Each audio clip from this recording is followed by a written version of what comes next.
Popcorn സ്ട്രീറ്റിലേക്ക് സ്വാഗതം. ഞാനാണ് വീണ. ഈ ആഴ്ച മലയാളം ഫിലിം ഇൻഡസ്ട്രിയിൽ ഇവൻ മര്യാദരാമൻ റിലീസായി. ഈ സിനിമ തെലുഗു ചിത്രം മര്യാദ രമണ്ണന്റെ ഒഫീഷ്യൽ റീമേക്കാണ്.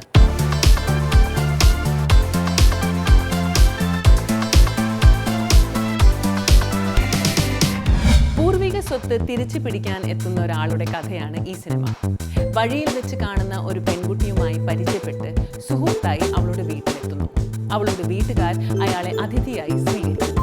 പിന്നീടാണ് അവൻ അവരുടെ ശത്രുവിന്റെ പിൻഗാമിയാണെന്ന് അവരറിയുന്നത്. ഇതിനെ തുടർന്നുള്ള സംഭവ വികസനങ്ങളാണ് ശേഷം. സൂപ്പർ സ്റ്റാർ ദിലീപ് നല്ലൊരു പ്രകടനം കാഴ്ചവെച്ചു. അഭിനയത്തിൽ തന്റെ മികവ് കാണിക്കാൻ പറ്റിയൊരു റോളാണ് നിക്കി ഗൽറാനിക്ക് കിട്ടിയിരിക്കുന്നത്. കീർവാണി ഗോപി സുന്ദരുടെ സംഗീതം സിനിമയുടെ മാറ്റുകൂട്ടുന്നു. സിനിമാറ്റോഗ്രാഫിക്ക് ഉപയോഗിച്ചിരിക്കുന്ന ലൊക്കേഷൻസ് ആസ്വാദകർക്ക് ഒരു വിഷ്വൽ ട്രീറ്റാണ്. ആക്ഷൻ, റൊമാൻസ്, കോമഡി എല്ലാം അടങ്ങിയിട്ടുള്ള ഒരു കംപ്ലീറ്റ് എന്റർടൈൻമെന്റ് ആണ് ഈ സിനിമ.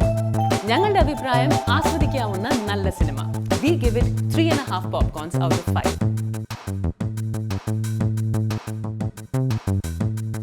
സിനിമയെക്കുറിച്ചുള്ള നിങ്ങളുടെ അഭിപ്രായം താഴെ കമന്റ്സിൽ പറയൂ.